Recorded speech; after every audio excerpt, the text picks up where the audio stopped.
Okay, good news and bad news. The bad news is I ate a lot of crap on the weekend. The good news is, as Chris points out, that's energy. So it's going to my lift today. And we're doing 1 rep maxes, so it's sort of good timing. So we're up to 115 kilos. Cool. So my previous max was 110. Yeah. So I'm just about to tick over my previous max, which is really cool. It's exciting. And I'm feeling good. I feel like I can go past this, but I don't want to speak too early.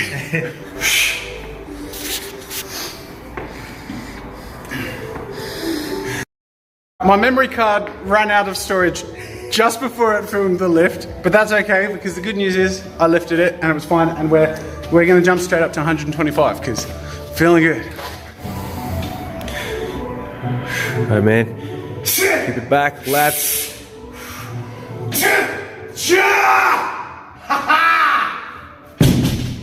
Good work. Chris, do you reckon we can go for 130? Or is that unwise? Dude, I reckon we could probably hit 135 today. You reckon? Let's go for 130 first and see how that goes. Alright. And then we'll see, right? Alright. You need a little bit more time. That's what a trainer's for. Everything, man. Okay. Keep it really close.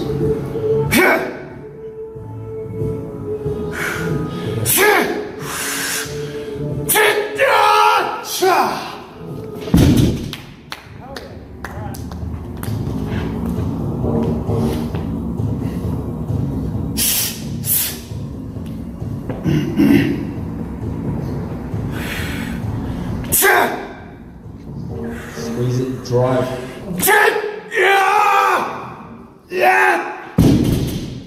Hell yeah. Smooth. Good morning, everyone. That was a really good start to the day / week. That was it was really fun beating personal best and like just feeling like really on top of it, which is really cool. Today I am doing a whole bunch of foundational work. So I'll sort of show you the result at the end of the day, but it's the sort of thing where it's going to be very slow and boring and tedious stuff. Organizing file systems, backup setups, just reconfiguring a whole bunch of stuff that I've let be on the back burner for ages, and now that after sort of restructuring my upload schedule and all that, I have a little bit of spare time, I'm going to be using it to, you know, make the machine a little more well-oiled. So I'll be doing that today, including setting up a new capture card that I have, so that instead of having a webcam for my streams and my good camera for YouTube videos, I'm going to be able to run my good camera through my computer, so that in streams or I'm recording YouTube content, I'll also be making eye contact with the stream, and it'll all be the one video file as well. So that'll take a bit of setting up, and all this stuff is going to be a little tedious and something I sort of have to ebb away at over time, but I'll show you the result at the end of the day. That aside, I thought I would start a new segment on this channel and call it Market Monday. Here's my thinking around Market Monday. You see, a lot of you who have watched the last few vlogs know that I've been sort of trying to get into and learn about the stock market, which is intimidating and potentially cool and fun, but also just, I don't know, this whole weird, intense subculture that I feel like people are either 100% in or just totally unfamiliar with and too intimidated to try it. However, I'm under no illusion that being a YouTuber will last forever. I know that these things go up and come down. I'm trying to learn about the stock market so that I can wisely invest in long-term propositions, things that will allow us to have a nest egg when we're older. And it's a bit scary, but at the same time, as I've been trying to learn about this, I've found things about it that I've found to be really fun. And I'm thinking that instead of bogging down the week's vlogs with intermittent random market things, I thought maybe if I just kept it to Monday and I could show you the things that I'm excited that I'm learning about and sort of say, hey, and this is what might happen, or this is what I'm looking at, and get your thoughts as well. I thought maybe it could be something we could just enjoy exploring together. Now keep in mind, I'm not like investing anything yet, but scratch that.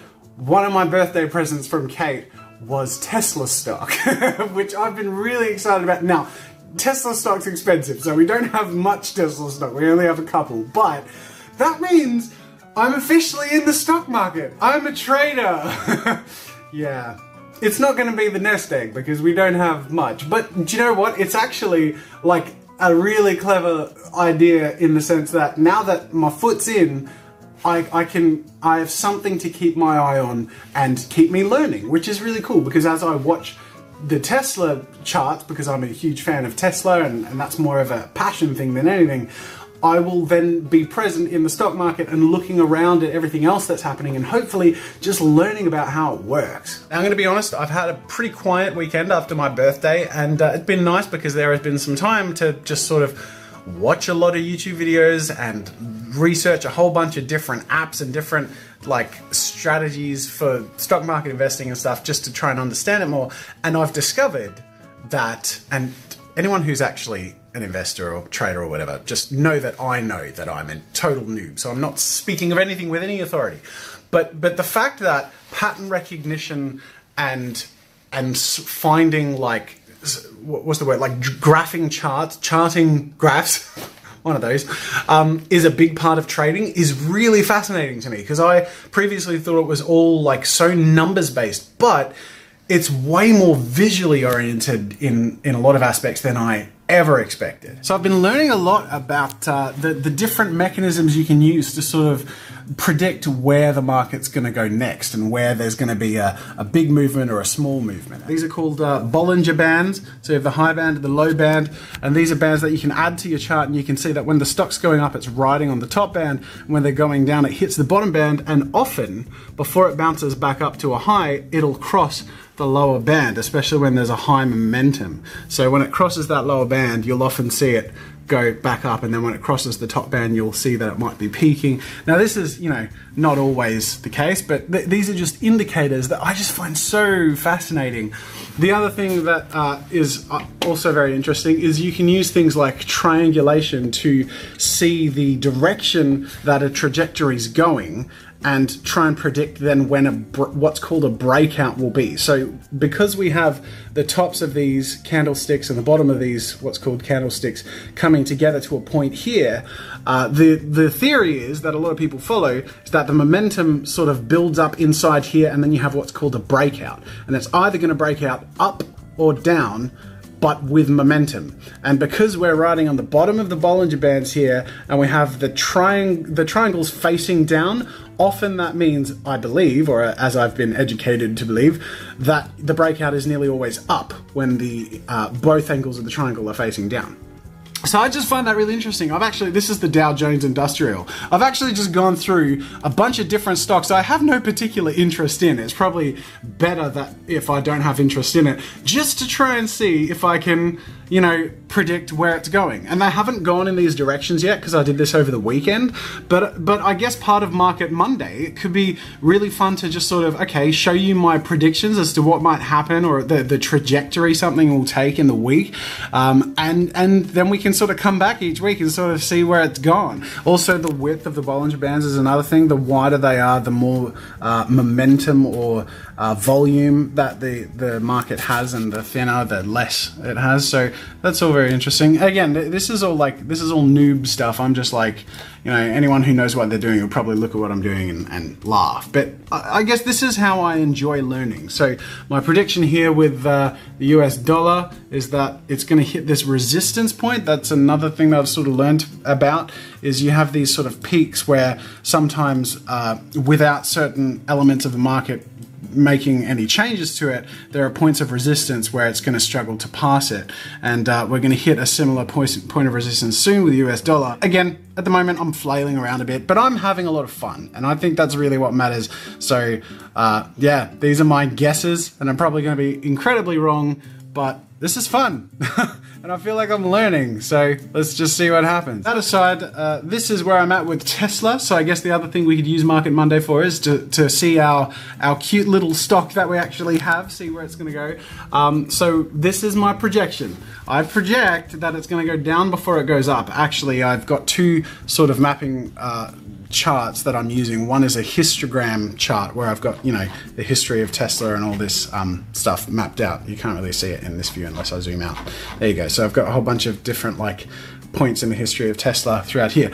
But if I zoom in, I've pulled out a pattern that I saw somewhere else that very much resembled this dip and rise here, and just placed it in the background. And you can see that in the background it goes up and we're going down and slowly climbing before in the long term it turns up again. And that plus a bunch of different mapping things. So you've got the Bollinger Bands that's right in the top, it's about to hit the bottom, so my projection is gonna ride the bottom and then we're gonna bounce back up again. And it might be slower or faster than that, but I've got the Fibonacci thing here, and I'm just interested to watch and see what happens. So that's my Market Monday segment for this week. I hope you enjoyed it. I hope it's not boring you, but at least because it's something I'm enjoying myself, I'll contain it to a specific vlog so that I won't, you know, bog down other vlogs. But yeah, I will preface every time, and again this time, that I'm a total noob. I have no idea what I'm doing, but